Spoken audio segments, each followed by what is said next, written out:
أعوذ بالله من الشيطان الرجيم بسم الله الرحمن الرحيم وهم ينهون عنه وينأون عنه وإن يهلكون إلا أنفسهم وما يشعرون۔ اللہ تبارک و تعالیٰ فرماتے ہیں وهم ينهون، واو کا معنی ہے اور، ہم وہ سب روکتے ہیں، ہم ینہون، ہم میں نا وہ، ینہون وہ روکتے ہیں، یعنی وہ سب روکتے ہیں، جمع کا صیغہ ہے، عنہ اس سے، وینأون اور وہ سب دور رہتے ہیں، عنہ اس سے، وَإِن يُهْلِكُونَ اور نہیں، واو کا معنی اور، ان کا معنی نہیں ہے، یہلکون وہ سب ہلاک کر رہے، الا مگر انفسہم اپنے نفسوں کو، وما یشعرون اور نہیں، وما اور نہیں، یشعرون وہ سب شعور رکھتے۔ جی یہ پہلی آیت ہے اللہ تبارک جو آج کے سبق کی۔ اللہ تبارک تعالیٰ فرماتے ہیں کہ وہ منع کرتے ہیں، روکتے ہیں اس سے مراد قرآن پاک بھی ہو سکتا ہے اور نبی کریم صلی اللہ علیہ وسلم بھی ہیں۔ لوگوں کو منع کرتے ہیں، لوگوں کو منع کرتے ہیں کہ آپ کے وہ قریب نہ جائیں، وَيَنْأَوْنَ عَنْهُ اور خود بھی دور رہتے ہیں، خود بھی دور رہتے ہیں، لوگوں کو بھی دور کرتے ہیں، خود بھی یہ ایک دیکھیں نیکی سے روکتے ہیں، اسلام سے روکتے ہیں، اور دوسروں کو خود بھی رکتے ہیں یعنی دور رہتے ہیں اور دوسروں کو بھی منع کرتے ہیں۔ اور اللہ فرماتے ہیں وَيُهْلِكُونَ إِلَّا أَنفُسَهُمْ وَمَا يَشْعُرُونَ وہ اپنے آپ کو ہلاکت میں ڈال رہے ہیں جس کا انہیں ادراک نہیں ہے، علم نہیں ہے، اس کا شعور نہیں رکھتے۔ تو یہاں پہ اللہ تعالیٰ نے جو فرمایا وہ ہم اور وہ، اس سے مراد کون ہے؟ یہ کفار ہیں، مشرکین ہیں جو نبی کریم صلی اللہ علیہ وسلم کی بات کو نہیں مان رہے۔ تو صرف قرآن پاک پر تان کرنے پر ہی اکتفا نہیں کرتے یہ لوگ، بلکہ قرآن پاک سننے سے اور لوگوں کو آپ صلی اللہ علیہ وسلم کے پاس جانے سے بھی روکتے ہیں، خود بھی دور رہتے ہیں، دوسروں کو بھی دور کرتے ہیں۔ تو گویا کہ یہ لوگ جو ہیں یہ دوہرے مجرم ہیں، ڈبل گناہ کرتے ہیں، خود بھی نہیں سنتے اور دوسروں کے بھی منع کرتے ہیں۔ تو یہ جو چیز ہے نا، خود نہ سننا، ایک تو خود ہدایت کو قبول نہ کرنا، پھر دوسروں کو منع کرنا، تو یہ ڈبل جرم ہے، ایک اپنا جرم ہے اور دوسرا ان لوگوں کا جرم جن کو وہ منع کرتے ہیں، روک رہے ہیں۔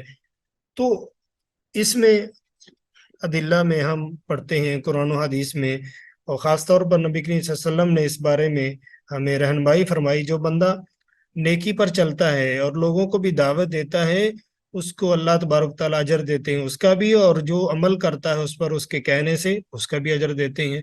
اور ایسے ہی جو گناہ پہ لگا دیتا ہے کسی کو، خود گناہ بھی کرتا ہے دوسروں کو بھی کسی گناہ میں لگا دیتا ہے، تو اس کو بھی ڈبل جو ہے اس کا گناہ ملے گا، اپنا بھی اور کسی کو گناہ پر لگانے کا بھی۔ تو ایسے ہی یہ ڈبل مجرم ہے، خود بھی جو ہے وہ اسلام قبول نہیں کرتے اور دوسروں کو منع بھی کرتے ہیں، تو دو جرم کرتے ہیں یہ۔ ایسے ہی دیکھا جائے تو آج کل جیسے نبی کریم صلی اللہ علیہ وسلم نے جب دعوت دی تو مشرکین نے آپ صلی اللہ علیہ وسلم کی دعوت کو مانا نہیں، انکار کیا، اور صرف انکار نہیں بلکہ وہ دوسروں کو بھی منع کرتے تھے آپ صلی اللہ علیہ وسلم کی پیروی کرنے سے۔ ایسے ہی آج کل مسلمان جو بدعات و خرافات میں شرک میں مبتلا ہیں، جب ان کو کوئی صحیح بات بتاتا ہے تو وہ کیا کرتے ہیں؟ آگے سے وہ انکار کرتے ہیں، منع کرتے ہیں، بلکہ لوگوں کو بھی منع کرتے ہیں کہ ان کے قریب نہیں جانا، کہیں آپ گمراہ نہ ہو جائیں۔ تو یہ جو بات ہے قرآن پاک سے دور کرنا، اسلام سے دور کرنا، یہ نبی کریم صلی اللہ علیہ وسلم کے دور میں مشرکین ایسا کیا کرتے تھے۔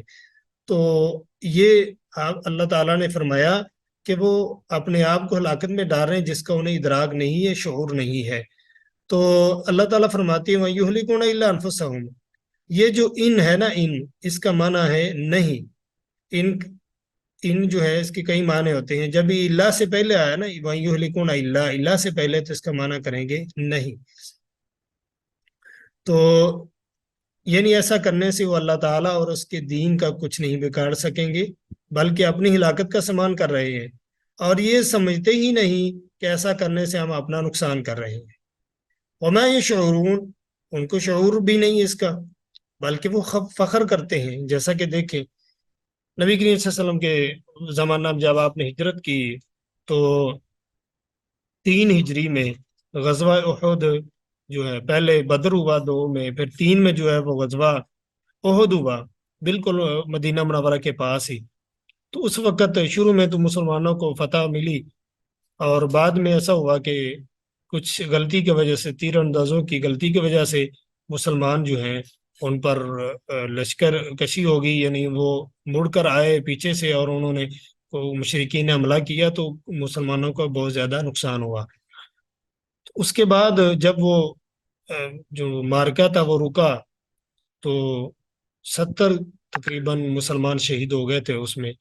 تو اس وقت مشرکین کے جو سردار تھے وہ ابو سفیان رضی اللہ تعالیٰ عنہ تھے، ابھی اسلام قبول نہیں کیا. تو انہوں نے، اب دیکھیں کفر پہ تھے، تو اس وقت وہ کیا کر رہے تھے، فخر کر رہے تھے اپنے آپ پر. جیسے وہ کہتے کہ آج حبل جو ہے، آج جو ہے وہ کیا ہے، بلند ہو گیا، اس کی شان بلند ہوئی ہے. دوبارہ اس کی طرح کے کلمات، یعنی کفر پہ ہیں اور پھر مزید کیا کر رہے ہیں، اس پہ فخر کر رہے ہیں. تو یہ جو چیز ہوتی ہے، اللہ تعالیٰ فرماتے ہیں وما شعور، شعور بھی نہیں رکھتے. وہ اس کو جب حق سمجھتے ہیں کہ یہ حق ہے اور ہے باطل، تو یہ انسان کے لیے بہت بڑی ابتلا اور آزمائش اور مصیبت ہوتی ہے کہ انسان غلط بھی ہو، باطل پر بھی ہو، اور پھر وہ کیا کر رہا ہو، آگے سے فخر بھی کر رہا ہو اور سمجھ رہا ہو کہ میں حق پر ہوں. اس لیے انسان کو چاہیے کہ دعا جو نبی صلی اللہ علیہ وسلم کیا کرتے تھے وہ دعا کرنی چاہیے. کیا دعا ہے؟ اللہم ارنا الحق حقا وارزقنا اتباعہ. اے اللہ ہمیں حق، ہمارے سامنے حق کو حق کر دے، یعنی اس کو واضح کر دے اور ہمیں اس کی اتباع کی توفیق عطا کر دے. وارنا الباطل باطلا، اور ہمیں دکھا دے باطل کو باطل، یعنی باطل جو ہے اس کا بطلان جو ہمارے سامنے واضح کر دے. وارزقنا اجتنابہ، اور ہمیں توفیق بھی دے دے کہ ہم اس سے بچ جائیں. اور یہ ایسا نہ ہو کہ یہ جو باطل ہے یہ ہمارے اوپر کیا ہے، خلط ملط ہو جائے، ہمیں اس کا علم نہ ہو، تو بلکہ فرمایا فنضل، ہم گمراہ ہو جائیں. تو یہ دعا جو آپ صلی اللہ علیہ وسلم کیا کرتے تھے، اللہم ارنا الحق حقا وارزقنا اتباعہ، یہ دعا کرتے رہنا چاہیے ہمیں. یا اللہ ہمیں حق پر رکھ، ہمیں حق دکھا دے اور حق پر قائم رکھ. ہمیں باطل کا ہمیں پتہ بھی چل جائے، یہ نہ ہو کہ انسان بعض دفعہ باطل پر ہوتا ہے، اس کا نظریہ ٹھیک نہیں ہے لیکن وہ اس کو حق سمجھ رہا ہوتا ہے. تو یہ بہت بڑی آزمائش ہے کہ انسان باطل پر ہے اور اس کو حق سمجھتا ہے.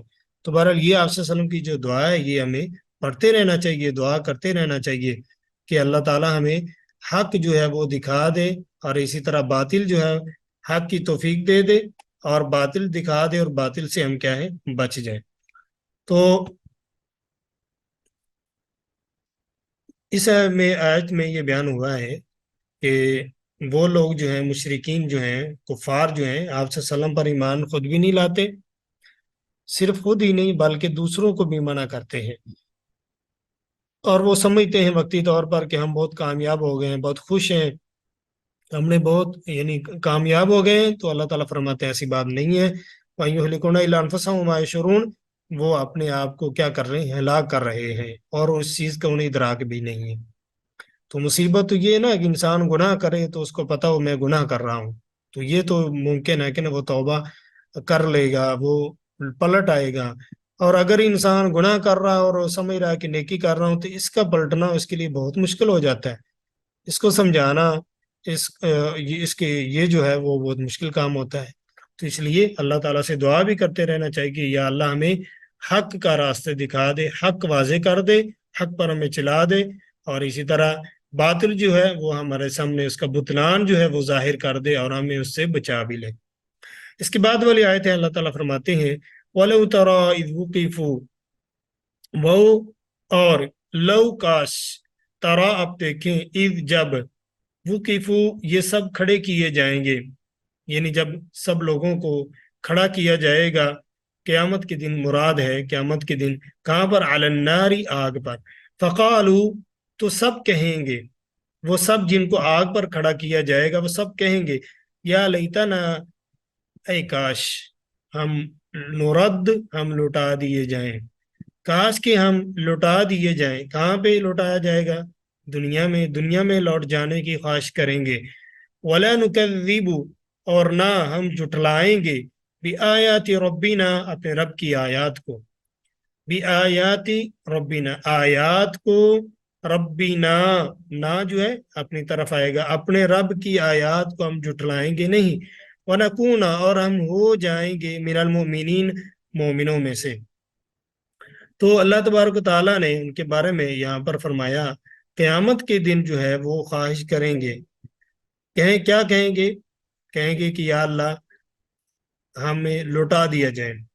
تو وَلَوْ تَرَىٰ إِذْ وُقِفُوا عَلَى النَّارِ، کہ یعنی جب قیامت کا عذاب دیکھ لیں گے تو اس کی ہلاکت اور تباہی سے بچنے کے لیے اس خواہش کا اظہار کریں گے کہ اے کاش ہمیں دنیا میں دوبارہ جانے کا موقع ملے، تو ہم اس تکذیب سے، جس کی بنا پر ہم عذاب سے دوچار ہو رہے ہیں، باز آ جائیں گے اور توحید و نبوت پر یقین کر لیں گے۔ لیکن یہ ان کی محض ایک خواہش ہوگی جس کا حقیقت سے کوئی تعلق نہیں ہوگا۔ اس لیے اس کے بعد جو ہے اگلی آیت میں بتا دیا اللہ تبارک و تعالیٰ نے کہ وہ اس خواہش میں، یہ جو خواہش کر رہے ہیں کہ ہم دنیا میں دوبارہ چلے جائیں، اس میں بھی وہ لوگ کیا ہیں؟ جھوٹے ہیں۔ اس آیت میں ان کے بارے میں بیان ہوگا کہ وہ تین طرح کی خواہش کریں گے۔ پہلی کیا کریں گے؟ کہ وہ دنیا میں لوٹ جائیں، نورد، ہمیں لوٹا دیا جائے، ہم دنیا میں دوبارہ چلے جائیں۔ دوسری کیا کریں گے؟ کہ وہ اللہ تعالیٰ کی آیات کو جھٹلائیں گے نہیں۔ اور تیسری خواہش جو ہے وہ کیا کریں گے؟ کہ وہ مومن بن جائیں گے۔ اس سے پتہ چلا، پہلی بات تو یہ کہ دنیا سے وہ جا چکے ہیں، یعنی اس سے پتہ دنیا میں جانے کے بعد آخرت میں یہ سارا معاملات ہوگا، آخرت میں وہ اس چیز کی کیا کریں گے؟ خواہش کریں گے۔ اس کے بعد یہ ہے کہ وہ کہیں گے کہ ہم تیری آیات کو جھٹلائیں گے نہیں۔ اس سے پتہ چلا کہ وہ اللہ تعالیٰ کی آیات کو کیا کرتے تھے؟ جھٹلاتے تھے۔ اور کہیں گے کہ ہم مومن ہوں گے، اس سے پتہ چلا کہ وہ کافر تھے، دنیا میں اللہ کی آیات پر ایمان لانے والے نہیں تھے۔ تو اس آیت سے یہ بھی پتہ چلتا ہے کہ قیامت کے دن جو ہے کافر جو لوگ ہیں وہ بہت بڑی جو ہے ندامت ان کو ہوگی، بہت زیادہ ندامت کریں گے۔ کب؟ اذا وقفوا علی نار جہنم، جب ان کو جہنم میں کھڑا کیا جائے گا، جہنم کے پاس کھڑے ہوں گے، پھر وہ تمنا ایسی کام کی کریں گے جو ہو ہی نہیں سکتا۔ تمنا کیا ہوگی؟ کہ ہمیں دوبارہ لوٹا دیا جائے گا دنیا میں، لیکن یہ تمنا ان کے کام نہیں آتی، یعنی یہ تمنا، ان کی خواہش ان کی پوری نہیں ہو سکتی کسی بھی صورت میں۔ اسی طرح اس ایسی یہ بات بھی ثابت ہوتی ہے کہ آگ جو ہے، آگ قیامت کے دن یا جہنم کا ہونا یہ کیا ہے؟ برحق ہے۔ یہ جو تمنا کریں گے جب ان کو جہنم کے قریب کھڑا کیا جائے گا، جہنم کا ذکر ہے تو اس سے پتہ چلا کہ آگ کیا ہے؟ وہ ثابت ہے، جہنم موجود ہے، اور یہ وہ گھر ہے جس کو اللہ تبارک و تعالیٰ نے کافروں کے لیے تیار کر دیا ہے۔ اور جہنم جس کے بارے میں کتاب و سنت میں بہت سے دلائل موجود ہیں، اور اس میں بہت قسم کے عذاب ہیں جو اللہ تبارک و تعالیٰ مختلف لوگوں کو دے گا، وہ کافر ہیں، منافق ہیں، تو اللہ تبارک تعالیٰ ان کو جن کے لیے جہنم لکھی اللہ نے، ان کو عذاب سے دوچار کرے گا۔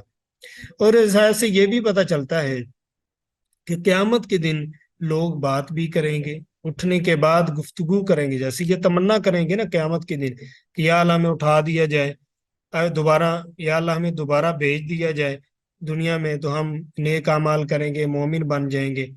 تو انسان جو ہے اٹھنے کے بعد باتیں بھی کرے گا، افعال بھی کچھ کرے گا، جیسے کہ دنیا میں وہ گفتگو کرتا تھا، افعال کرتا تھا، اس طرح قیامت کے دن بھی وہ کرے گا۔ اس آیت سے یہ بھی پتہ چلتا ہے کہ قیامت کے دن جو ہے وہ اللہ تعالیٰ کی آیات کا اقرار کر لیں گے، تمنا بھی کریں گے کہ یا اللہ ہمیں لوٹا دیا جائے کہ دنیا میں جا کر ہم تیری آیات کو، تیری نشانیوں کو جھٹلائیں گے نہیں۔ اور یہ بھی پتہ چلا کہ وہ لوگ جو ہیں وہ دنیا میں مومن نہیں تھے، ایمان لانے والے نہیں تھی، اور اس لیے قیامت کے دن تمنا اور خواہش کر رہے ہوں گے کہ اے اللہ ہمیں دوبارہ دنیا میں بھیج دیا جائے تاکہ ہم ایمان لے آئیں، مومن بن جائیں، اور ہم نے اب اپنی آنکھوں سے سب کچھ دیکھ لا ہے، اب ہم نے اپنی آنکھوں سے سب کچھ دیکھ لیا ہے، اس لیے ہم جو ہیں وہ مومن ہو جائیں گے، ہمیں دوبارہ لوٹا دیا جائے۔ اللہ تعالیٰ ان کو دوبارہ نہیں لوٹائے گا۔ آگے اگلی آیات میں ان کی اس بات کی جو ہے وہ نفی موجود ہے کہ وہ اپنے اس دعوے میں جھوٹے ہیں، سچے نہیں ہیں۔ یہ بات ان کا کہنا، اقرار کرنا، قیامت کے دن اقرار کرنا ان کو نفع نہیں دے گا۔ اپنے گناہوں کا اقرار جو ہے وہ انسان کو موت سے پہلے پہلے نفع دے سکتا ہے۔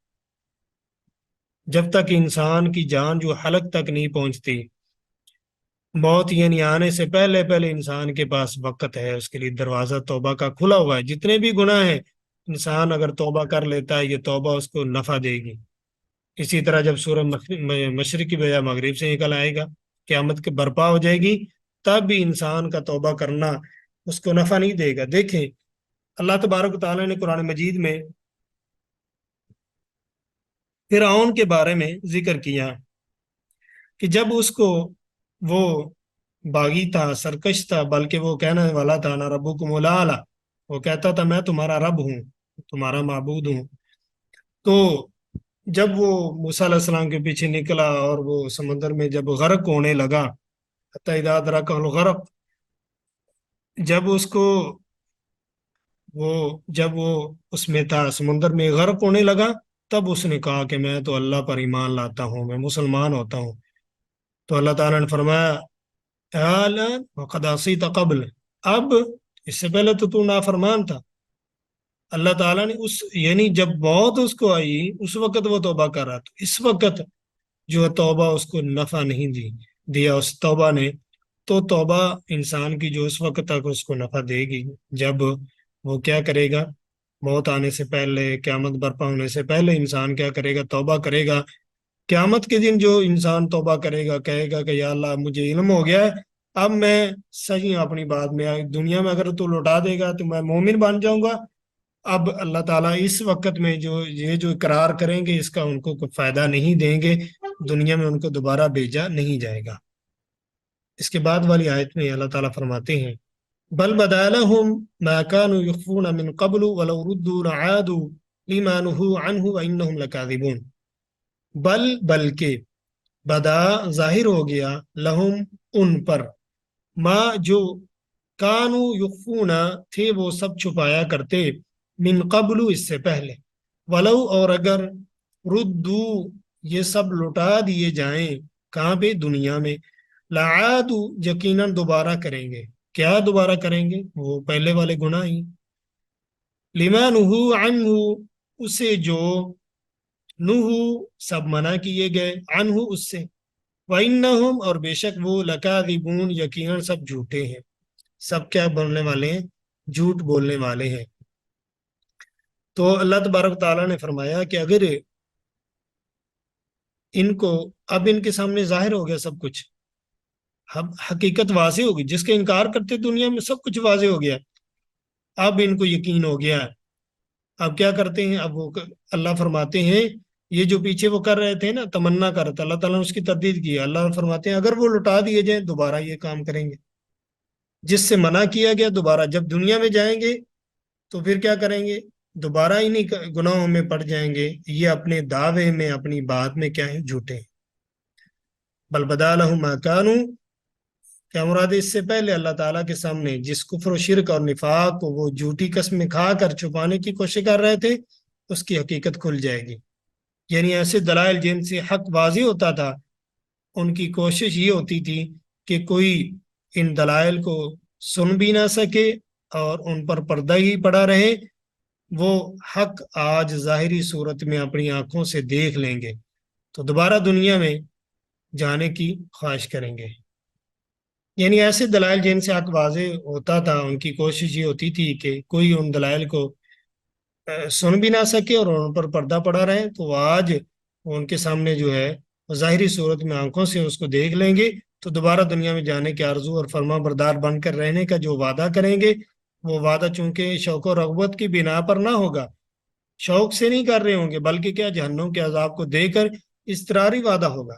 اسی لیے اللہ تعالیٰ نے فرمایا کہ یہ کم بخت اب بھی جھوٹ بول رہے ہیں، کیونکہ اگر انہیں دنیا میں دوبارہ بھیج بھی دیا جائے تو یہ بدبخت پھر بھی وہی کچھ کریں گے جو پہلے دنیا میں کرتے تھے، پھر یہ دنیا کی رنگینیوں میں جو ہے وہ اسی طرح منہمک ہو کر اللہ کی نافرمانیوں پر اتر آئیں گے۔ اور اپنا وعدہ بھول جائیں گے، جیسا کہ بسا اوقات مصائب اور بیماریوں میں پھنس کر انسان اللہ کی تعالیٰ کی طرف رجوع کرتا ہے، توبہ طائب کرتا ہے، یعنی اپنے گناہوں سے توبہ کرتا ہے، مگر جب اس مصیبت سے نجات پا جاتا ہے اور عیش کے پھر کیا کرتا ہے، جب مصیبت ٹل جاتی ہے تو پھر اسی طرح عیش و آرام میں گزارا کرتا ہے، تو اسے یہ یاد ہی نہیں رہتا کہ اس وقت اس نے اللہ تعالیٰ سے کیا عہد و پیمان کیا تھا۔ اللہ تبارک تعالیٰ نے قرآن پاک میں فرمایا مشرکین کے بارے میں، فَإِذَا رَكِبُوا فِي الْفُلْكِ دَعَوُا اللَّهَ مُخْلِصِينَ لَهُ الدِّينَ، جب وہ سمندر میں سوار ہوتے ہیں کشتیوں پر، اور جب ان کے کشتیاں اچکولے لینے لگتی ہیں زیادہ پانی میں، موجوں میں، تو دعوا اللہ مخلصین لہ الدین، پھر اللہ کو ہی پکارتے ہیں کہ یا اللہ تو ہی ہے، تیرے سوا کوئی نجات دینے والا نہیں ہے۔ تو اللہ تعالیٰ فرماتے جب ہم ان کو نجات دے دیتے ہیں، خشکی لے آتے ہیں سمندر سے، وہ بحفاظت نکل آتے ہیں، اللہ تعالیٰ ان کو نکال دیتا ہے، جب خشکی میں آتے ہیں پھر وہ شرک شروع کر، اب وہ سمجھتے کیا اب ہم امن میں ہیں، اب ہم کون سا غرق ہونے والے ہیں، پھر وہ اسی طرح شرک کرنا شروع کر دیتے ہیں۔ تو یہ لوگ جو ہیں اگر قیامت کے دن اب یہ سامنے کیا دیکھ رہے ہیں، عذاب دیکھ رہے ہیں، جہنم دیکھ رہے ہیں، اس لیے کیا کر رہے ہیں، یہ خواہش کر رہے ہیں کہ دنیا میں چلے جائیں، ہم دوبارہ صحیح ہو جائیں گے۔ تو اگر ان کو دوبارہ دنیا میں بھیج بھی دیا جائے تو اللہ تعالیٰ فرما رہے ہیں کہ یہ اپنے وعدے میں جھوٹے ہیں، یہ اسی طرح پھر کام شروع کر دیں گے، اللہ تعالیٰ کی نافرمانیاں بغاوت شروع کر دیں گے۔ تو جیسے مشرکین عام دنیا میں ایسے ہوتا ہے، جب مشکل میں پھنستے ہیں تو پھر وہ اللہ کو پکارتے، جب نکل جاتے ہیں تو پھر وہ اللہ کو بھول جاتے ہیں۔ تو اللہ تبارک و تعالیٰ نے ان کے بارے میں فرمایا کہ وَإِنَّهُمْ لَكَاذِبُونَ، اس لیے آخرت میں اس آرزو کے اظہار میں بھی جھوٹ سے کام لے رہے ہیں، اپنی بات میں سچے نہیں ہیں، صرف وقتی طور پر اس لیے کر رہے ہیں، اس لیے کہ یہ اپنے سامنے عذاب کو، اس مصیبت کو دیکھ رہے ہیں جس سے دو چار ہونے والے ہیں۔ وَقَالُوا إِنْ هِيَ إِلَّا حَيَاتُنَا الدُّنْيَا وَمَا نَحْنُ بِمَبْعُوثِينَ، اللہ تبارک تعالیٰ فرماتے ہیں وَقَالُوا، واو کا معنی اور، قالو ان سب نے کہا، ان نہیں، ہیا وہ، الا مگر، حیاتنا ہماری زندگی، الدنیا دنیاوی، وما نحن اور نہیں ہم، بمبعوثین سب اٹھائے جانے والے، یعنی دوبارہ اٹھائے جانے والے۔ اللہ تبارک تعالیٰ نے ان کے بارے میں فرمایا کہ وہ کیا کہا کرتے تھے، کہتے تھے کہ یہ جو ہماری زندگی ہے دنیا کی، یہ ختم ہو جائے گی اور اس کے بعد ہمیں دوبارہ کوئی اٹھانے والا نہیں ہے۔ بعثت کا کیا کرتے تھے، انکار، باس بعد الموت، موت کے بعد اٹھنے کا انکار کرتے ہیں کہ دوبارہ ہمیں نہیں اٹھایا جائے گا۔ تو تخلیق کائنات میں کے جو مختلف نظریے پائے جاتے ہیں، اللہ تبارک تعالیٰ کے وجود کے متعلق، وجود باری تعالیٰ کے متعلق، وہی سے بے نیاز ہو کر محض عقل سے کیا کرتے ہیں، کائنات کی تخلیق جو ہے اس کو سمجھانے کی، سلجھانے کی کوشش کی جاتی ہے۔ تو اس بارے میں لوگ جو ایک رائے پر متفق نہیں ہیں۔ بعض لوگوں کا خیال یہ ہے، بعض لوگوں کا خیال یہ ہے کہ یہ کائنات جو ہے مادہ سے بنی ہے، اور مادہ اور اتفاقات کے نتیجے میں ظہور پذیری رہی ہوئی ہے، اس میں اصل چیز مادہ ہے اور وہی ازلی ابدی ہے۔ کائنات میں انسان کی وہی حیثیت ہے جو سمندر میں ایک بلبلہ جو ہے اس کی ہوتی ہے، جو ہوا کی لہروں سے پیدا ہوتے ہیں اور پھر سمندر میں ہی وہ مدغم ہو جاتے ہیں۔ اسی طرح ہم پیدا ہوتے ہیں اور مر جاتے ہیں۔ یعنی اللہ تعالیٰ کی ہستی اور آخرت کے متعلق مختلف جو ہے وہ نظریات لوگوں کے پائے جاتے ہیں۔ تو یہ لوگ جو ہے اللہ تبارک تعالیٰ کے وجود کا کیا کرتے ہیں، انکار کرتے ہیں، اور کہتے ہیں کہ اللہ کے وجود کے بھی انکار کرتے ہیں، آخرت کے بھی منکر ہیں۔ ان لوگوں کو مادہ پرست کہا جاتا ہے، یا داہریہ کہا جاتا ہے، یا نیچری کہا جاتا ہے۔ اہل کتاب حتیٰ کہ مسلمانوں میں سے بھی بعض لوگ ایسے ہیں جو اس طرح کے عقیدہ رکھتے ہیں۔ دوسرا جو گروہ ہے نا وہ ہے فلاسفہ کا، سائنسدان ایسے ہیں جو کہتے ہیں کہ یہ جو کائنات ہے اس کے مربوط و منظم نظام کو دیکھ کر ہمیں پتہ چلتا ہے، یا ہم اس نتیجے پر پہنچتے ہیں کہ کوئی اسے کنٹرول کرنے والا ہے۔ ایسی کوئی ہستی موجود ہے جو اس کائنات کے نظام کو چلا رہی ہے؟ اتنا بڑا نظام بغیر کسی چلانے والے کے نہیں چل سکتا۔ تو لازمی بات ہے، لازمی ہمیں تسلیم کرنا پڑے گا کہ اس نظام کو چلانے والی کوئی ہستی، کوئی ذات موجود ہے۔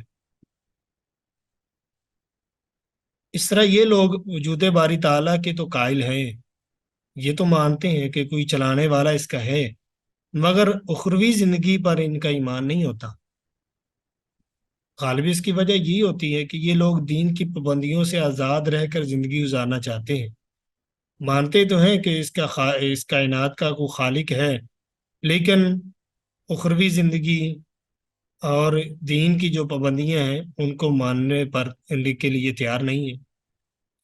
مشرکین مکہ جو تھے ان کا بھی مذہب بہت حد تک انہی لوگوں سے ملتا جلتا تھا، جو اللہ تعالیٰ کے خالق و مالک ہونے کے تو قائل تھے، مگر اخروی زندگی کے قائل نہیں تھے۔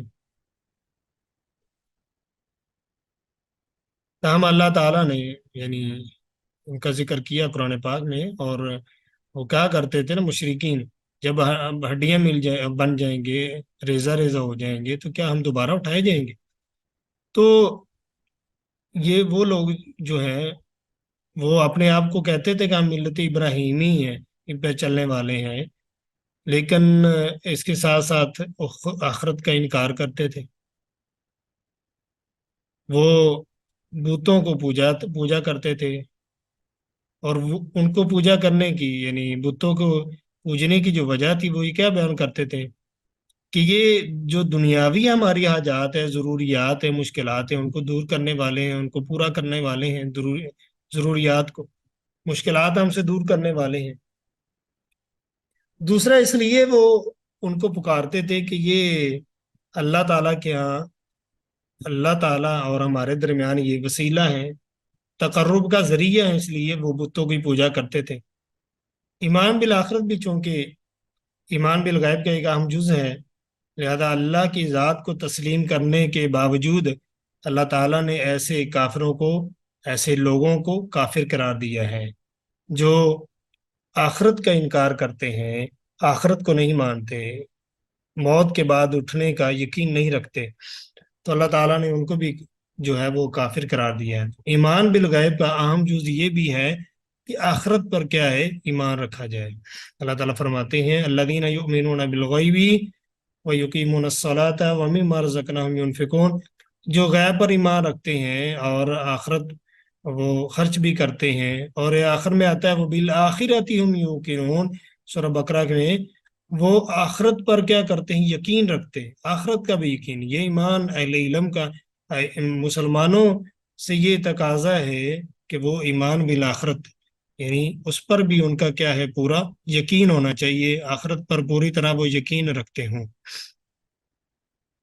اگلی آیت جو ہے اس میں اللہ تعالیٰ فرماتے ہیں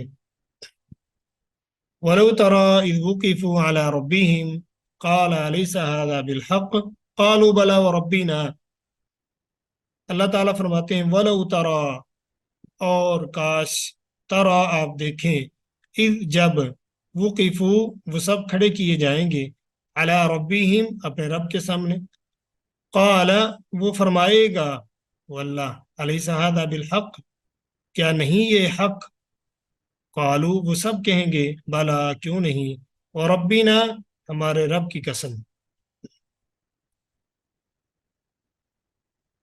قال وہ فرمائے گا فذوقوا پس تم چکھو، العذاب عذاب، بما اس وجہ سے جو کنتم تکفرون تھے تم کفر کرتے۔ اللہ تبارک تعالیٰ فرماتے ہیں کہ قیامت کے دن کیا ہوگا، جب آپ دیکھیں، ولو تری اذ، یعنی جب آپ دیکھیں گے، جب ان کو کھڑا کر دیا جائے گا، تو پچھلی آیت میں کفار کا وہ قول بیان کیا جو وہ دنیا میں کہا کرتے تھے، اور اب آخرت میں ان کی حالت کا ذکر ہوا ہے۔ دنیا میں جو وہ کہا کرتے تھے اس کا ذکر کیا، اب آخرت میں ان کی حالت کیا ہوگی، اس آیت میں اس چیز کا ذکر موجود ہے۔ یعنی جب انہیں دنیا میں کیے ہوئے اعمال کی بعض پرس اور حساب و کتاب کے لیے اللہ کے حضور کھڑا کیا جائے گا، اور سب حقائق ان کی آنکھوں کے سامنے آ جائیں گے، تو پھر انکار کی مجال ہی نہیں رہے گی۔ سب کچھ سامنے آ جائے گا، اعمال جو کیے ہوئے ہیں گے وہ بھی ان کے سامنے آ جائیں گے۔ جب وہ انکار کریں گے اپنے اعمال سے، جب وہ انکار کریں گے تو اللہ تعالیٰ فرماتے ہیں الیوم نختم علی افواہہم وتکلمنا ایدیہم وتشہد ارجلہم۔ اللہ تبارک و تعالیٰ پھر زبان پر مور لگا دے گا، اس کو بند کر دے گا۔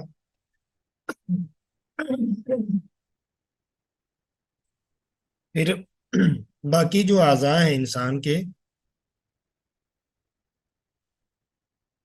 باقی جو اعضاء انسان کے وہ اس کے خلاف گواہی دیں گے کہ یہ گناہ انسان کرتا رہا ہے۔